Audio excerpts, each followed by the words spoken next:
Yo, what's good, man? Dry Head Lou got another reaction. Got another Mr. Nightmare. What this one is? Three scary true pizza delivery horror stories. Already know it's about to go crazy. Let me guess.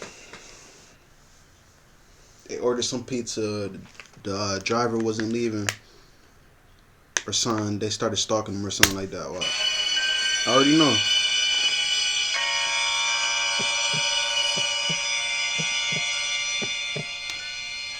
At the age of 17, I was working as a pizza delivery boy for a local pizza Oh, place. never mind. I was doing it for months by this point. I had done countless deliveries already. My first car was an old, cheap Toyota, so it was perfect for bopping around town. My first car, I had a '09 Honda Civic. It was a white Honda Civic. I couldn't even drive straight with that. It was something wrong with it. Like I'll try to drive straight, the car would just drift off to the right. It wasn't. It had nothing to do with the alignment either. I gotta try to get it checked out, but only window that went up and down was the driving one. It was a Friday or Saturday night. I was working the closing shift, which was 12 a.m. It was open later on weekends. This was towards the end of the night, past 11 for sure. My boss, who I'll just call Mario, would always give me the details for the houses I'd be delivering to and their orders. We had an order for one pie to a woman named Karen, ironically. It was an unusually long drive away, about 15 minutes. Most orders come locally around the area, like 5 minutes away on average. I expected a better tip for this reason. I brought the pizza to my car and off I went, listening to my usual playlist on the way. Right. I pulled down the block of the address and pulled up in front of the house. It Okay. was a small-sized house, as were most of the houses in the area. It seemed to be a lower income area. The lights were on in one of the rooms on the first floor. I was approaching the door when suddenly a woman called out from a window from the house next door saying, "Excuse me, that pizza's for us. We gave the wrong address." Oh nah, they lying. They lying. I got a feeling. I could just. They lying. So I walked next door to the front door and saw that the doorbell was broken. So I opened the storm door and then knocked really loud on the main door. There wasn't an answer for a good 30 seconds, so I knocked again. And I heard a woman's voice on the other side yell, "1 second," but they still took forever to open the door. Another minute passed before the door finally opened, and a woman in probably her mid-40s answered the door. She right away smiled at me and gave this flirtatious head-to-toe stare at me as if she were checking me out. She said in a very loud voice, "Chels, come look how handsome the delivery boy is." Another woman about the same age came over to the door, and she did the same thing. Nah, they trying to set you up. I got setup vibes. I don't know. Right away I felt my cheeks getting red, as I was a bit shy around older women like that. The woman who opened the door, who I'm assuming was Karen, asked me what time I get off work. And that was when I started getting really nervous because I wasn't good at flirting with women at that age. I said this is probably my last delivery, and then one of the women asked me if I wanted to come in and have some wine with them. I knew my Bro, I'm getting set up vibes for some reason. Like, I don't know. friends would all rip on me forever if I blew this opportunity, so I said yeah, sure. They asked how old I was, and I said 21. And then they both laughed, and one of them said they don't care if I'm under 21. They could tell you was young. They like capping. I sat on the couch, so I did. They both sat on either side of me. This whole encounter felt too good to be true to me. That's what I'm saying. It's too good to be true, bro. Like, bro, ain't no way. I'm saying it could happen, but like you could just tell. Like, I'm getting set up vibes from them. Like, Nothing like this had ever happened to me before. I had a feeling these two women were already very drunk. From here, the women are both being very flirty with me, commenting on my dimples they and got some. They got some niggas in the house that's about to rob them. Watch. how cute my shyness was and all this stuff. I was drinking some wine pretending like it didn't taste disgusting to me, because I didn't drink wine at that age at all. The woman Chelsea started saying that they want to show me something in the basement. I laughed and said, "What is it?" They both laughed and said it's a secret, but that I'll like what it is. They wanted me to go down first. About to show you the strap. Honestly, I had my own fantasy about what was going to happen in the basement. Unfortunately, it was nowhere near that. I walked over to the doorway of the basement and looked down into the darkness below. I looked back at them and noticed they weren't laughing anymore. They had these blank faces. only until they noticed me look back at them and they started to laugh and smile again. I said in a firm voice, "What's down there?" They said almost in unison, "It's a surprise." I started to walk slowly down into the basement, asking where the light switch is. You slow, bro. You slow.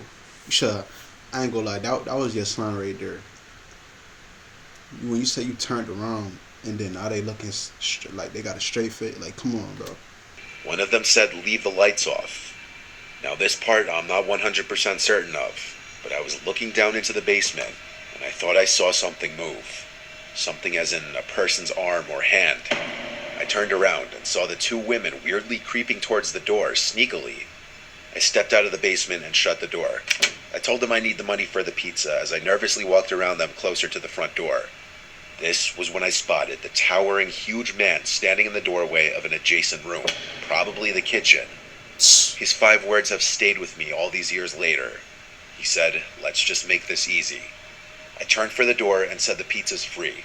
I ran to open it and slammed it behind me. Bro, they don't care about it, bro. Bro, get up out of there. They obviously trying to rob you. You talk about the pizza free. Why you still worried about the pizza, bro? Like, bro, what? Nigga say he turned around, said the pizza free and ran out the door. Only to hear it open seconds later. I got in my car, locking the door first thing, and that man was already outside my passenger side window looking in. He tried opening the door and then knocked on the glass. I put it in drive and got out of there not looking back. I got back to work and told my boss what happened and why I came back empty-handed. He and the rest were in shock. I called the non-emergency number to report what happened, just in case if anything else should be reported at that address again, the police would know something awful's going on in that house. Whatever trap I was about to walk into, thank God I didn't find out what it was. You was about to get robbed.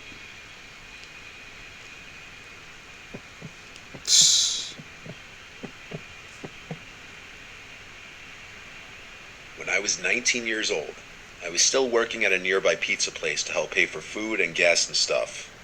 The job was always pretty easy, just taking the order, boxing up the food when it's done, putting it in a bag, and driving it to the given address. I'd done it a million times before, and nothing weird ever happened. It was very repetitive. Until Tips this one would usually time. be around $3 to $5, depending on the distance. Sometimes more generous people would give 10 or more, though. I remember this order was just a chicken parm hero and a regular slice. Smaller orders like this usually yielded lesser tips, but I didn't have a choice in which deliveries I did. I was on my way to the address, and of course, the house was apparently on a dead-end block. Nah. This block had a more rural feel to it than the rest of the neighborhood. One of the houses had an RV sitting on the grass with a small patch of woods next to it. The other houses looked like little farmhouses. There was a lot more space on this particular street. And then I pulled up to the address. It was this small, weird-looking house with a huge property, though. It sat next to what appeared to be an abandoned house with overgrown grass and shrubs. It was probably around 6 p.m. and it was getting pretty dark out, so it was around the time people would start putting on their lights inside their houses. Right. But all the lights in the house were off, and I noticed the front door seems cracked open. I began to walk over to the front door, and I heard a piano being played. It sounded like it was... It's a scary movie or something. Niggas playing pianos. couple rooms away at least, muffled by some walls or a door or something. I knocked on the door and then rang the bell after a few minutes, only the doorbell didn't work. The piano was still playing. I felt weird just walking in, so I walked around the property towards the back. The backyard was a literal mess, things scattered all over the grass. I even saw a broken, rusty chain-link fence just sitting in the middle of the yard. I went to the back door and knocked really loud. I looked through the glass of the door and saw nothing except for what looked like a really messy storm room. Clearly these people were not neat freaks, to say the least. When nobody answered the back door either, I went back around front and called one of the guys at the pizzeria to confirm the address with him. He took a sec. Do they gotta like? Oh yeah, they gotta give him the money for it. I was about to say I would have just left it in, like. I wouldn't even be waiting at people's house. I would have just left it, dropped the pizza off and left. Like, but you gotta get the money from him and all that. So check what he wrote down, and he confirmed that I was at the correct address. So I went back to the front door, pushed it open, and heard the creepy sounding piano music still playing. I yelled, "Pizza's here." The piano stopped, Someone yelled, "Over here." Then the piano resumed. They were playing this simple yet creepy repetitive song as if on loop. There were also no lights on in this house, so it was almost hard to see in there. I walked straight, getting closer to the sound of the music. The smell inside the house was very musty and off-putting. When I got halfway into, I guess what you'd call the foyer, I felt very uncomfortable. I Bro, wasn't you gonna... should have, like, come on. How many songs, like, you should have left by now. All the lights off, they playing creepy piano. Like, bro, come on. It's not no coincidence, bro. Leave, get up out of there. go any further. I yelled, "I'm by the front door, sir." The music stopped, this time for good, and now there was just silence. I backed towards the door again so that I would be closer to the outside. I was expecting to hear footsteps coming towards me, but no, it was just dead silent. They I creeping. said, "Sir?" And a voice from another room said, "Yes, sorry, I have trouble walking. Could you just bring it in here, please?" Nope. I asked, "What room are you in, sir?" And he took a moment to answer back, "If you just walk through the living room, I'm in the dining room." There were no directions on the phone to do any of this, so this was very strange. I thought for a second about my next course of action. I felt bad Leave. leaving What you mean, bro? Why is you still thinking, bro? Leave. Go with your gut feelings. You gotta go with your gut feeling. People be ignoring that. place that this was some old, feeble man just living in a messy house. I started walking through the living room, and there was an opening that led to what I presumed to be the dining room. Me being my overly cautious and paranoid self was still suspicious. Instead of walking straight into the dining room, I peeked around the wall just enough for one eye to see into the room. I saw the piano, but there was no one sitting at it. I also didn't see anyone in the entire room. With that, I quietly but quickly walked back towards the front door, shut the door behind me, and drove back to the pizzeria. Thank you, bro. You I should have. explained that I got a sketchy vibe inside the house. My boss was completely understanding, especially when the alleged customer didn't call back asking why I left. That said everything. I didn't really understand the logic in trying to commit a robbery in your own house, and nor did my boss or coworkers. So later that night after work, I looked up that address, and that house was foreclosed on months ago, and it had been vacant. When I told this to everyone, they had the same mouth-dropping reaction I did. I was truly mere steps away from probably getting robbed.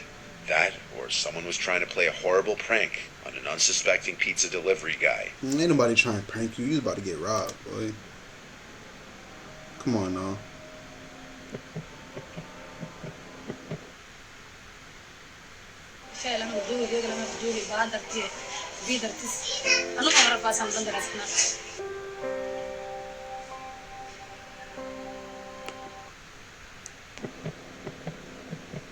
They put their name as anonymous. It was my last week working at an Italian restaurant. It was a half pizzeria, half Italian restaurant, so my duties would switch from shift to shift. Sometimes I'd work the front register in the pizzeria, sometimes I'd be a busboy in the restaurant side, and sometimes I'd be doing deliveries.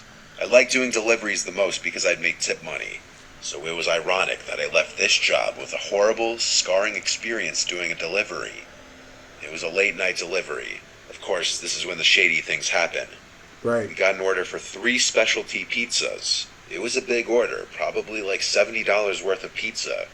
It was on the bad side of town. This was already a minor red flag. Good thing I drove a crappy old Civic and wouldn't draw any negative attention out in that area, or so I thought. It was a 15-minute drive at least, and when I got to the house, I went up to ring the bell. The door opens within seconds, and this Latino man opens the door halfway, sees the pizzas, opens it fully, exposing the pistol in his hand. I'm not a gun person, but if I had to guess, Wait, what happened? it fully, exposing the pit. Latino man opens the door halfway, sees the pizzas, opens it fully, exposing the pistol in his hand. I'm not a gun person, but if I had to guess, I'd say it was a Colt 45. But I wasn't really paying attention to what kind of gun it was. Right. My heart basically dropped out of my ass at the first sight of it, Right. realizing the situation. Then 2 more Latino men came to the door and grabbed me while the first one still had me at gunpoint. Wow. This one, he ain't had no chance. Like, he already at the door. He got the strap. Like, what you go? Yelling in Spanish I want to hear how you get out of this one. at each other. Then the guy with the gun says in broken English, "Give me all of your stuff." I said okay, as I could barely breathe or speak due to my panic. I grabbed my wallet, which was all I could really offer him. He then yelled, "Phone," and I gave him my phone as well. It was a Motorola Razr, the iPhone of the 2000s pretty much. One of them even forcibly grabbed my wrist and yanked off my watch. Thankfully it wasn't an expensive watch. After this, one of them grabbed my ID out of my wallet and read out my address. Then they threatened me, basically saying if I told anybody about this, they'd come to my address and kill my whole family. Damn. I said okay, I understand, wanting to cry for help and for my life, but I couldn't. They then pushed me out of the house down the stoop, causing me to land on my hands and knees and start to bleed. They slammed the door shut, and all I had left on me now were my keys. I didn't return back to the pizzeria. I was too shaken and disturbed. I went home, noticeably quiet and shaky. My parents picked up on it. They also saw my scuffed up shorts and my bloody knees. They knew something was wrong, and they tried prying it out of me. I had to tell them the truth. I told them I was robbed at gunpoint on a delivery, and they had our address and threatened to come kill us if I reported them. My dad, who had connections with the police department, right away called the number of one of his close friends, and they immediately did a background check of the person living in that house. His name was Rodrigo. He had 4 prior felony convictions. And so, my dad, with the help of his police connections, ignoring the threat from the man with the gun, had a squad of police cars surround the house and enter the house with their guns drawn. I wasn't there, of course, but we heard a description of the scene through my dad's connections. 2 of the 3 men were still in the house and were arrested and charged. The man who had 4 convictions already got a life sentence. One of the guys by his side had a prior conviction and was sentenced to 5 years. The 3rd guy wasn't in the house, and I don't think they ever found him. To this day, he's still out there for all I know. And on several occasions since then, I've woken up to sounds from outside when the windows are open, like footsteps on the side walkway to the backyard, or the gate swinging open and closed. Yeah, you know where you live. This be my imagination or being paranoid, but I do still worry for my and my family's well-being. Enough time has passed now that I think that man fled the country, or at the very least knows better than to ever show his face in this town again. But still, it is something that hangs in the back of my mind. Sheesh. Yeah, that's crazy. Yeah, that last one was crazy. I was like, I wonder how they let him out. Like, how you about to get out of this one? It's over.